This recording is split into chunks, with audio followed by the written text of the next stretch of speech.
Dear students, I am Dr. Harbhan Singh from the Department of Business Administration, Government College Ajmer.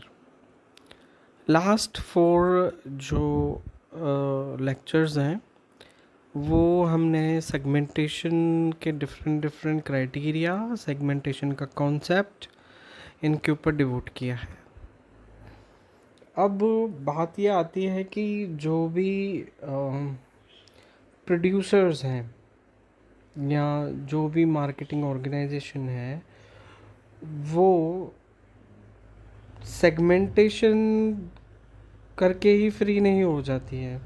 Segmentation करने से सिर्फ ये पता चलता है कि हमारे पास कौन सा होमोजीनस ग्रुप है जिसके taste, preference, needs, wants, consumption pattern, fashion ये सब सिमिलर हैं या अप्रोक्सीमेट लगभग सिमिलर हैं, सेम है।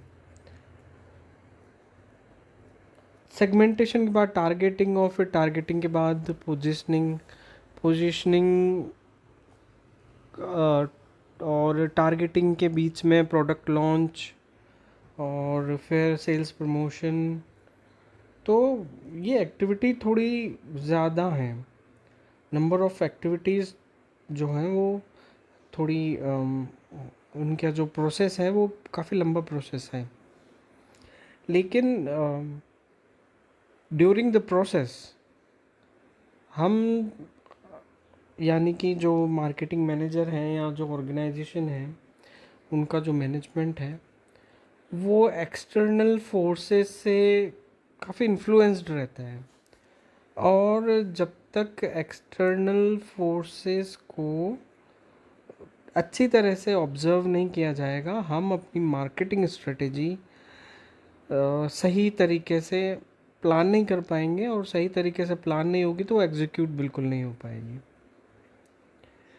जब हम ये सारी बातें करते हैं अपने ऑर्गेनाइजेशन की, प्रोडक्ट्स की और एक्सटर्नल एनवायरनमेंट की, तो हमारे पास कुछ स्टडीज़ हैं जो ये बताती हैं कि जो एक्सटर्नल फोर्सेस हैं, जो एक्सटर्नल फैक्टर्स हैं, वो काफ़ी इन्फ्लुएंस करते हैं हमारी प्लानिंग को। अगर मार्केटिंग के कंटेक्स्ट में देखें तो हमारे प्रोडक्ट प्लानिंग को, हमारे मार्केटिंग मिक्स को, हमारे प्रमोशन मिक्स को। तो एक बड़ी फेमस स्टडी है इसमें, और उन्होंने एक अच्छा कॉन्सेप्ट दिया, उसको हम जानते हैं 5 फोर्सेस मॉडल से। माइकल पोर्टर काफ़ी अच्छे मैनेजमेंट स्कॉलर रहे हैं और उन्होंने स्ट्रेटेजिक मैनेजमेंट में अपना अच्छा योगदान दिया है। साथ ही मैनेजमेंट के काफ़ी कॉन्सेप्ट्स में उनका नाम लिया जाता है। तो जब हम मार्केटिंग की बात कर रहे हैं और पोर्टर के 5 फोर्सेस की बात ना हो, ऐसा नहीं हो सकता। इसलिए इस लेक्चर में आज हम बात करेंगे पोर्टर के 5 फोर्सेस मॉडल की। आप देख पा रहे होंगे कि यहाँ पर एक सर्कल के 5 सेगमेंट्स हैं। इन 5 सेगमेंट्स को ही 5 फोर्सेस का नाम दिया गया है। हम 90 डिग्री से स्टार्ट करते हैं। सबसे पहला है threat of new entrants. Second है सप्लायर बार्गेनिंग पावर। तीसरा है इंटरनल कंपटीशन, राइवलरी। चौथा है थ्रेट ऑफ सब्स्टिट्यूट्स। पांचवा है कस्टमर बार्गेनिंग पावर। अब आप देखिए, अगर आप अपने प्रोडक्ट को बीच में रखेंगे या अपनी ऑर्गेनाइजेशन को बीच में रखेंगे तो आप पाएंगे कि वास्तव में ये 5 फोर्सेस मॉडल जो है वो हमारे प्रोडक्ट को और हमारी ऑर्गेनाइजेशन को काफ़ी हद तक प्रभावित कर रहे हैं। अगर आपका प्रोडक्ट ऑलरेडी एस्टेब्लिश्ड है तो आपको हमेशा डर रहेगा नए प्रोडक्ट के आने का, जिसमें कि आपका जो प्रोडक्ट है उसके फेल होने के चांसेस बढ़ जाएंगे ड्यू टू ओल्ड फीचर्स, या उसके जो फीचर्स हैं वो आउटडेटेड हो जाए। क्योंकि ये एक प्रिजम्पशन होती है कि नया कोई प्रोडक्ट आएगा तो वो नए फीचर्स के साथ आएगा, और यहाँ पर जो संकट हो सकता है वो ये हो सकता है क्योंकि प्रोडक्ट पुराना है तो उसके फीचर्स पुराने हैं। अगर वो ऑर्गेनाइजेशन उन फीचर्स को अगर बदलती रहती है, अपग्रेड करती रहती है, तो ये थ्रेट थोड़ी कम ज़रूर हो जाती है, लेकिन ये थ्रेट कभी ख़त्म नहीं होती। तो थ्रेट ऑफ न्यू एंट्रेंट्स हमेशा एक क्वेश्चनेबल फोर्स रहता है। Then supplier bargaining power. आप जो रॉ मटेरियल यूज़ कर रहे हैं वो कोई सप्लायर सप्लाई करता है तो उसकी अपनी एक डिमांड होती है कि वो किस रेट पर अपना रॉ मटेरियल सप्लाई करेगा।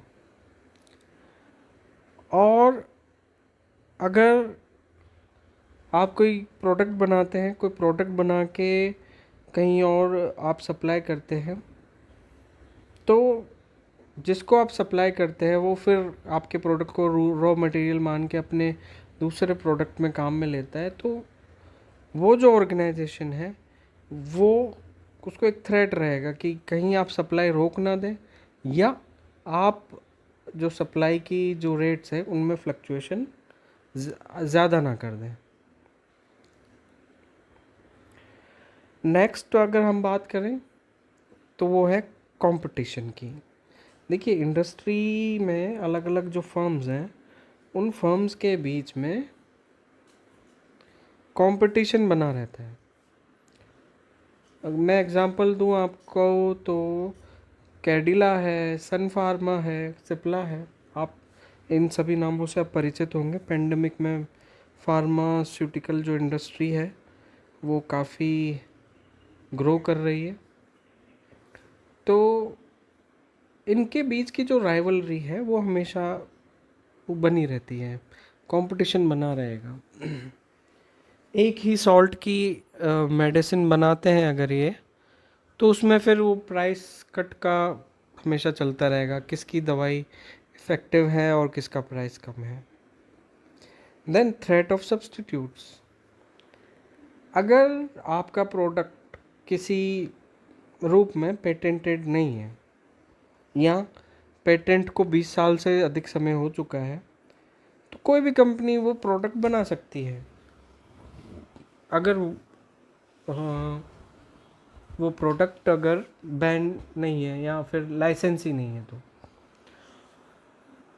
उस प्रोडक्ट का बनना आपके प्रोडक्ट के लिए एक सब्स्टिट्यूट है। जैसे कि आपने देखा हो कि इन दिनों आपने नाम सुना होगा रेमडेसिविर का। रेमडेसिविर कई कंपनीज बनाती हैं, कई कंपनीज किसी को बना के देती हैं, वो फिर उसकी मार्केटिंग करते हैं। तो थ्रेट ऑफ सब्स्टिट्यूट हमेशा बना रहता है। अब रेमडेसिविर काम नहीं आता तो 2DG काम में आता है, तो 2DG कोई दूसरी कंपनी बनाती है।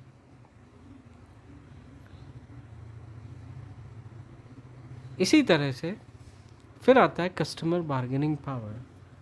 अगर आपका जो सेगमेंट है और आप अपने सेगमेंट की परचेजिंग पावर को अगर ढंग से असेस नहीं करते हैं, उसके बाद हम अभी नेक्स्ट सेक्शन में करेंगे, उसमें अगर आप असेस नहीं किया आपने कि आपके जो पोटेंशियल कंज्यूमर्स हैं उनकी बार्गेनिंग पावर क्या है, तो बार्गेनिंग पावर असेस नहीं करी और आपके प्रोडक्ट का प्राइस बहुत ज़्यादा हाई हो गया, तो बिकेगा नहीं।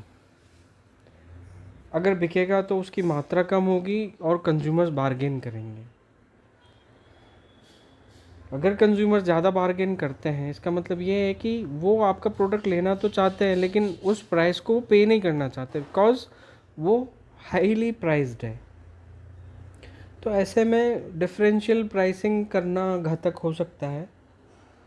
तो प्राइस होमोजेनिटी जो है वो बनी रहनी चाहिए। मिलते जुलते जो प्रोडक्ट्स हैं उनका जो एक लेवल है, प्राइस लेवल जो है वो मिलता जुलता रहना चाहिए। अब जो ये जो 5 फोर्सेस जो मॉडल हैं वो डिसाइड करने में सक्षम है आपके ऑर्गेनाइजेशन की स्ट्रेटेजी में, चाहे वो मैक्रो लेवल स्ट्रेटेजी हो, चाहे वो बिजनेस लेवल स्ट्रेटेजी हो, चाहे वो प्रोडक्ट लेवल स्ट्रेटेजी हो। क्योंकि ये जो फोर्सेस है वो हमेशा बने रहते हैं, इनका जो मैग्नीट्यूड है वो कम या ज़्यादा होता रहता है, डिपेंड्स अपॉन वेरियस फैक्टर्स। लेकिन पोर्टर ने ये ज़रूर बता दिया कि स्ट्रेटेजी डिज़ाइनिंग में, स्ट्रेटेजी डिफाइनिंग में इन पांचों फोर्सेस को, इन पांचों फैक्टर्स को कंसिडरेशन में रखना बहुत ज़रूरी है, इनको कंसिडर करना बहुत ज़्यादा ज़रूरी है। अब इन सभी चीज़ों के अलावा भी जो सेगमेंटेशन क्राइटेरियाज हैं, आई होप आपको ये समझ में आ गया होगा पोर्टर्स 5 फोर्सेस मॉडल। और आपको ये मैं सजेस्ट करता हूँ कि इसको आप अपनी कॉपी में बना लीजिए। इनका क्रम हो सकता है, कुछ भी हो सकता है, लेकिन इसके जो एग्ज़ाम के पॉइंट ऑफ व्यू से काफ़ी अच्छा क्वेश्चन बनता है ये। नेक्स्ट आप देखिए इफ़ेक्टिव सेगमेंटेशन क्राइटेरिया। हम सेगमेंटेशन की भी बात कर रहे हैं, स्ट्रेटेजी फॉर्मुलेशन की भी बात कर रहे हैं, और सेगमेंटेशन क्राइटेरिया बेसिस अलग हैं कि हम किस बेस पे सेगमेंट करते हैं, लेकिन क्राइटेरिया क्या रहेगा।